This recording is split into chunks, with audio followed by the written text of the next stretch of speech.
Hey everybody, welcome to SIG number 15, second to last SIG test, I think. It's about particle motion. You are allowed a calculator on this one, so I kind of recommend that you graph some things at some point. Let's do the first few, which are just some written responses. The first one is, how do you know when a particle is stopped? Well, stopped means it's not moving, means the speed is zero, which means the velocity is zero. So we know a particle is stopped when the velocity is equal to zero, right? So just a quick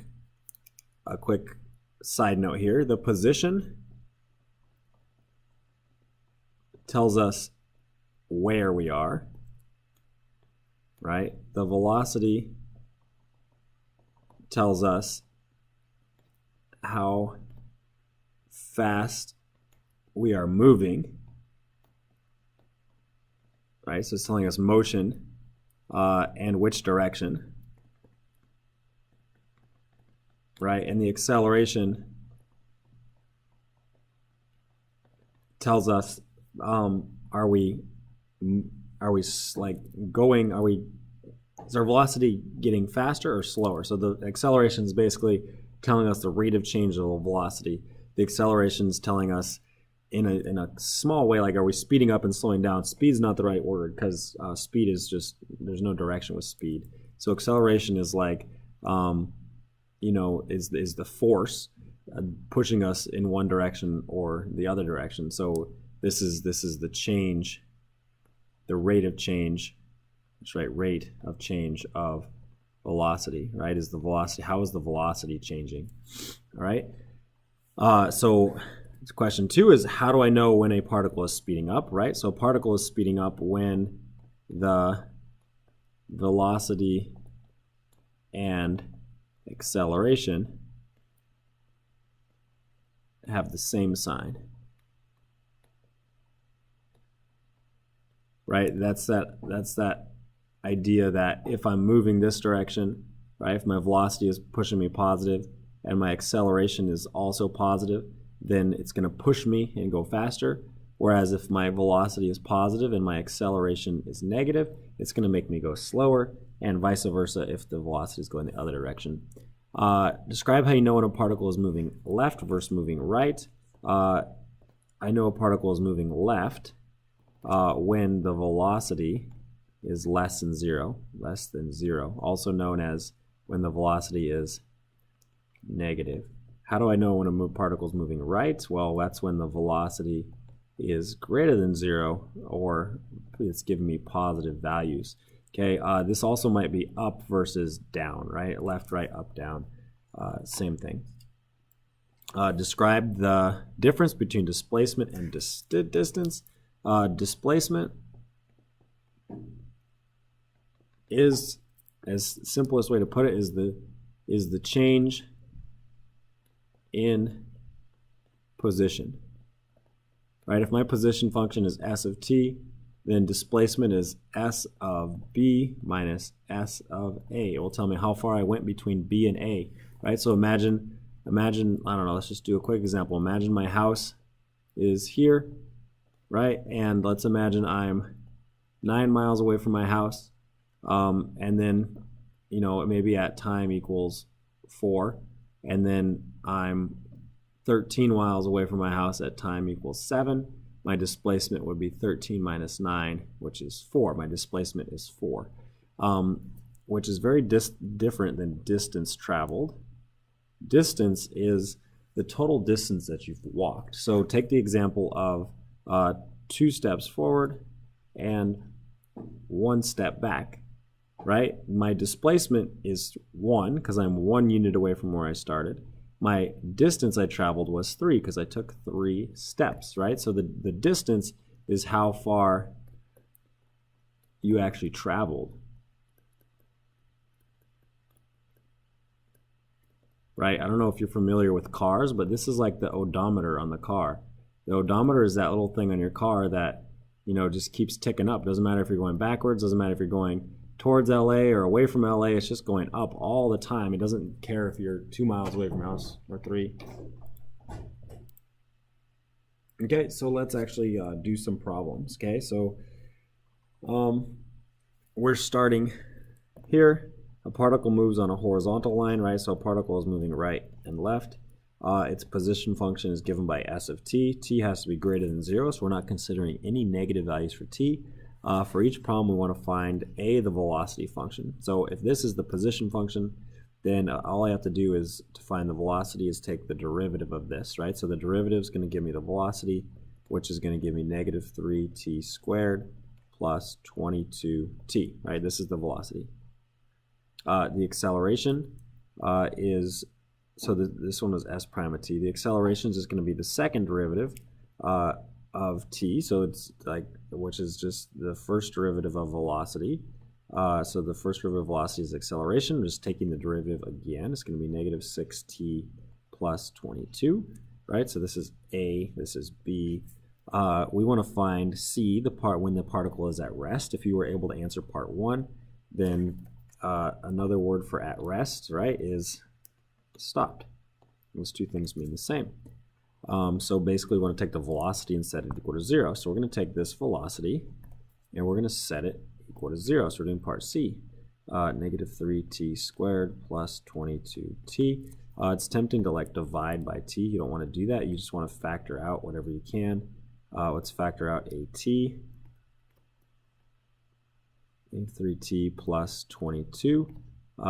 Set each equal to 0. So that's t equals 0. And it's going to be negative 3t plus 22 equals 0, which you got to solve. You're going to get t equals 22 over 3, right? So here's our two places where the velocity is 0, which is when it's at rest. Next part is find the intervals when the particle is moving left and moving right.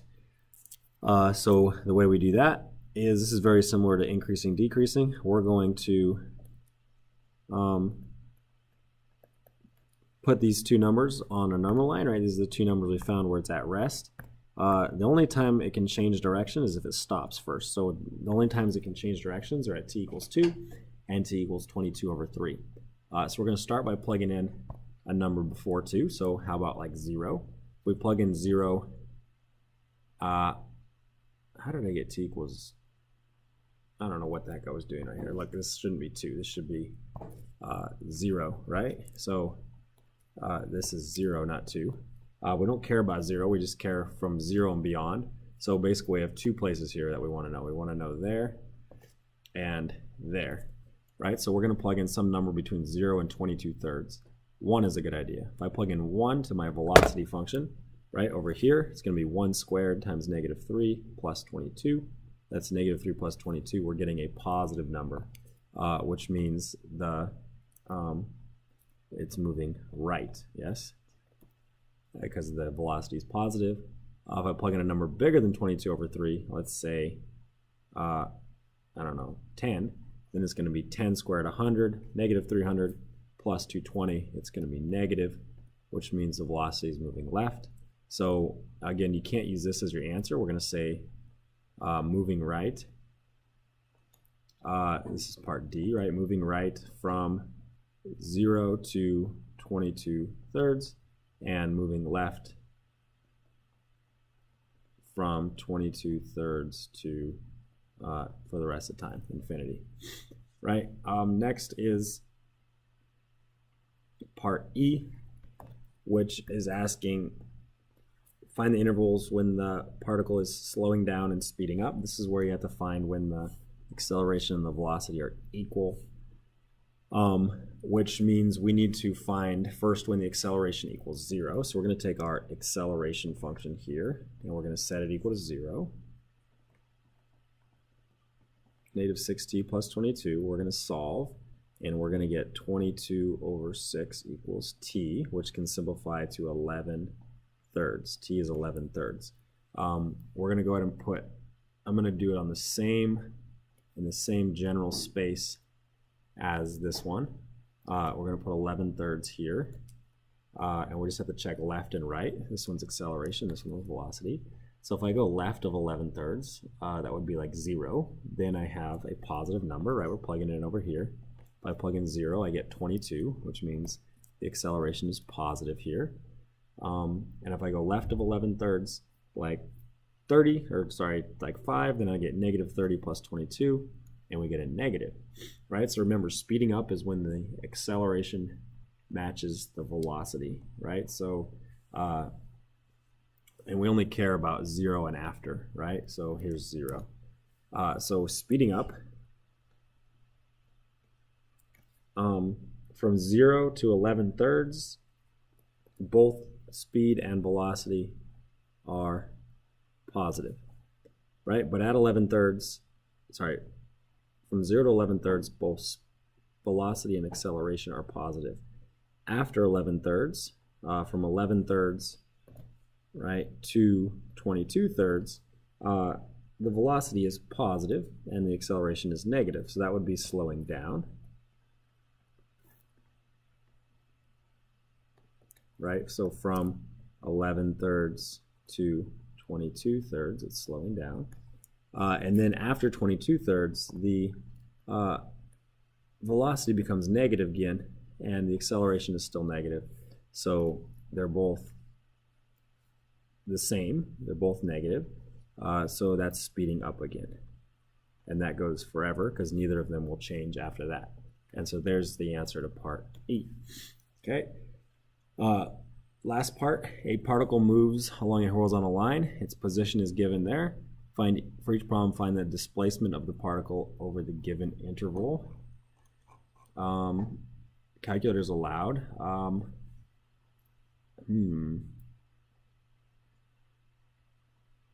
Okay, so we're going to find the displacement. Basically, the displacement is just, remember, the change in position from 3 to 12. This is simply S of B minus S of A, right? We just want the position at 12 minus the position at A. Don't start dividing and thinking that it's like a rate of change problem. It's the top of the rate of change problem.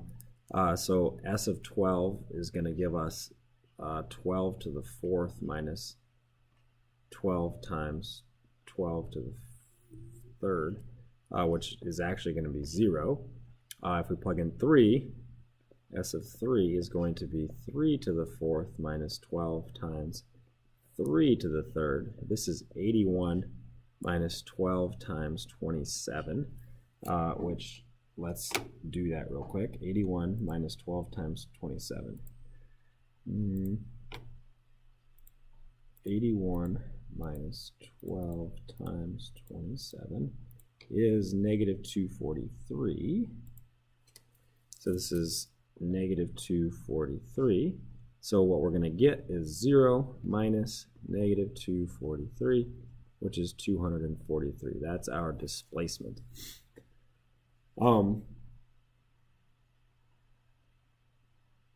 If we wanted to find distance, and I really want you to know how to find distance with, like, you know, in another way, we'd have to figure out, basically, if this graph looked like this, then we'd have to figure out, anytime it goes in the backwards direction, we want to make sure we're adding that and not subtracting it. So if I decide to do that, I'll make another video for it.